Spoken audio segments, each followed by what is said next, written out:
Hi, my name's Aubrey Millard. Welcome to this 3D Evolutions tutorial on modeling and illuminating a table lamp in 3ds Max. Here you can see we have a selection of lamps and they look pretty good, but they're missing a little something, and what we want to do is we want to light them up. So we'll begin. Fire up 3ds Max. Into your render setup, make sure under the common tab that you actually have V-Ray set up as your render engine. Otherwise, you won't be able to do anything that we're doing in this tutorial. What we're going to do is we're going to first model a lamp using a spline modeling method. So select line under the create panel, and we're going to draw out the basic shape of our lamp.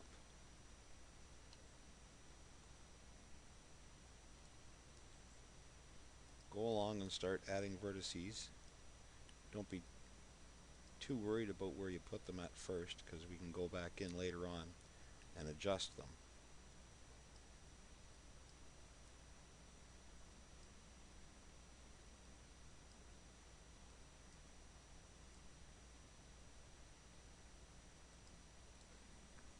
Once you have what you think is a decent shape, we can go in under the modify panel, select vertex submode, and go in and adjust some of the vertices that we created. Now you can see how I've lined up the inner edge along this black line. That just gives me a reference point for when we actually apply the lathe modifier and extrude it out a little bit later.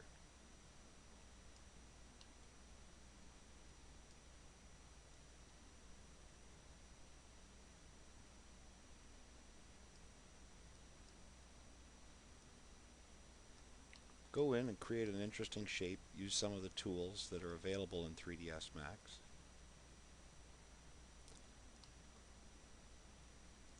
Until you get something that you're happy with.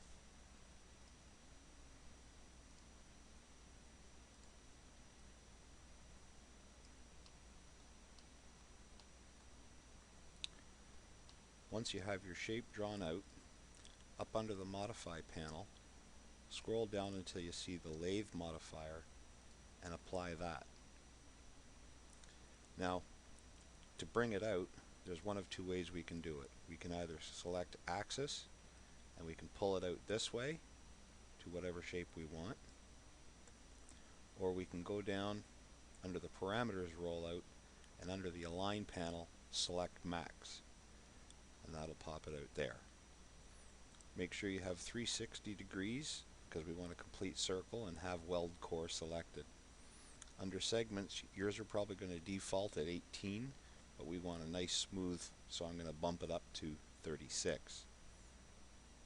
If you want to go back in after you've applied the lathe modifier and change anything, you can go back down into vertex sub mode, and if you want to see in real time what you're doing, click on this button that says show end result, and then as you modify the different vertices, you can actually see how it's affecting the object.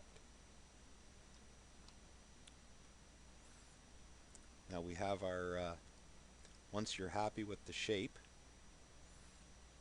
right click and then go to collapse all. And then make sure you convert it to an editable poly.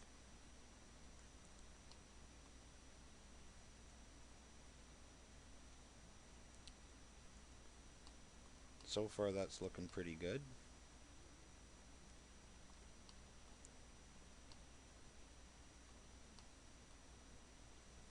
Now what we'll do is we have our lamp part created. We're going to go in and we're going to create the actual lamp shade. This time instead of using a spline modeling method, we're just going to use a basic geometry shape, and we're going to use the tube. So in your top viewport, try and get into the center of the lamp. Select your left mouse button and drag out the outer circumference. Once you get it where you think it's big enough, let go of the left mouse button, and now we're going to create the inner circumference. Don't make it too thick. We want a fairly thin lampshade. Click your left mouse button again, and now this time scroll up so that we can drag out some height.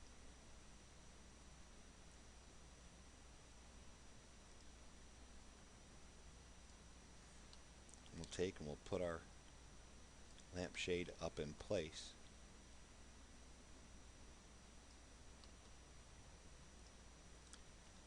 Under the modifier tab, you can change any of the radiuses, the height, segments. Now I've left segments at 3 because I'm going to create some edges in a minute. And again, we want a fairly nice round shape, so I've set the segments at 32. Once you're happy with the general layout of the lampshade, again, collapse it to an editable poly. Now I'm going to go into vertex submode, and I'm going to marquee select this row of vertices, and I'm going to move them up. I'm going to select this row, and I'm going to move them down.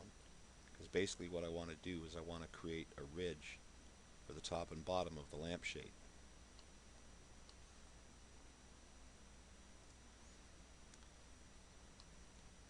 Now, it looks okay, but I don't want a completely cylindrical lampshade on this one. I want to give it a more interesting look, a more interesting profile.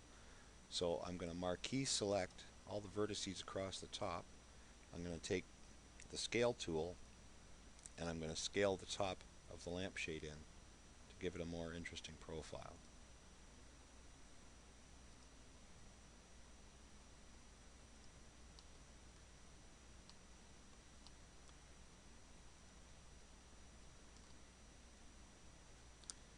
Now that we've pretty much gotten the modeling done for our basic lamp, we're going to create the actual light. So again, from the Create panel, under Lights, select V-Ray Lights, and then we'll create a V-Ray light. Make sure that its type is set to sphere.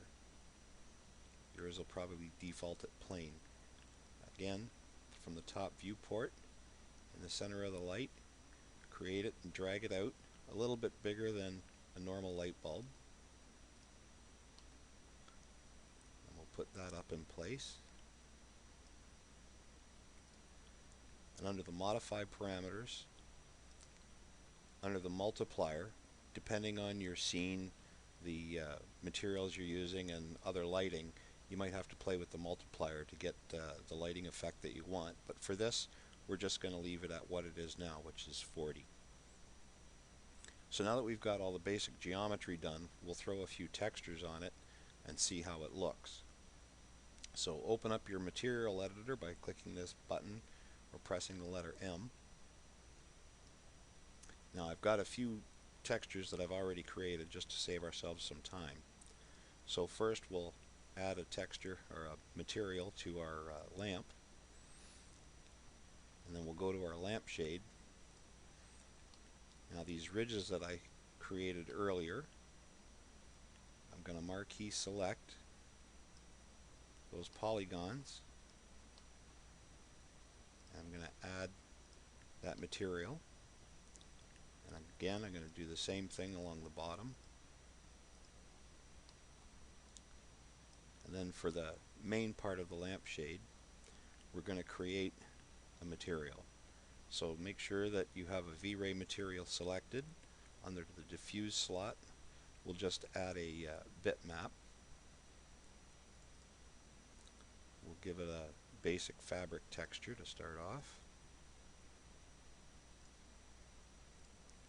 And then we are going to assign that to our lampshade. So we have our basic lamp set up now, and we'll do a quick render to see how everything looks. And I'm going to pause this while we do the render so it doesn't take up too much time.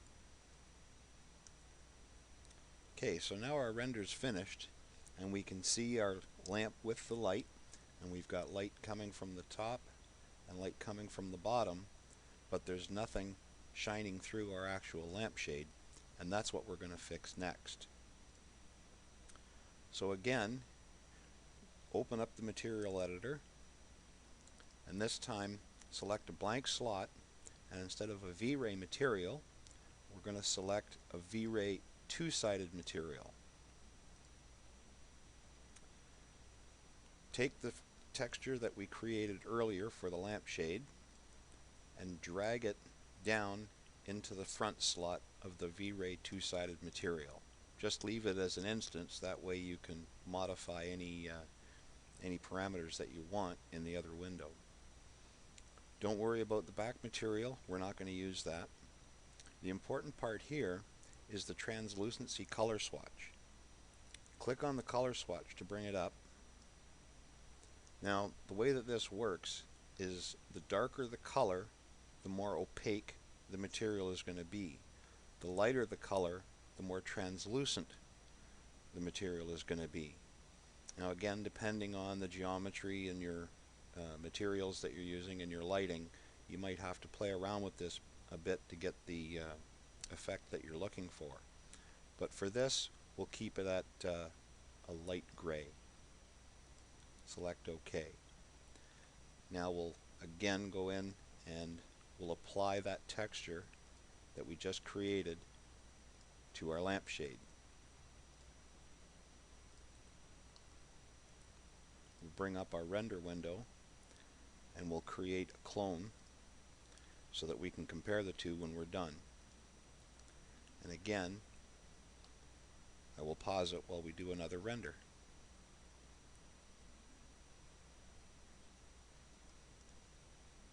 Okay, so this was the render that we did prior to adding the V-Ray two-sided material, and after having added the V-Ray two-sided material, this is what we end up with. So you can see we still have the light coming from up top and down below, but now we actually have the glow of the light coming through the fabric of the lamp shade. Again, you can play around with all the different settings to try and get different types of effects, more translucency, less light, things like that. Anyhow, that concludes this tutorial. I hope you learned something, and thanks for joining us. Again, my name is Aubrey Millard. Have a good day.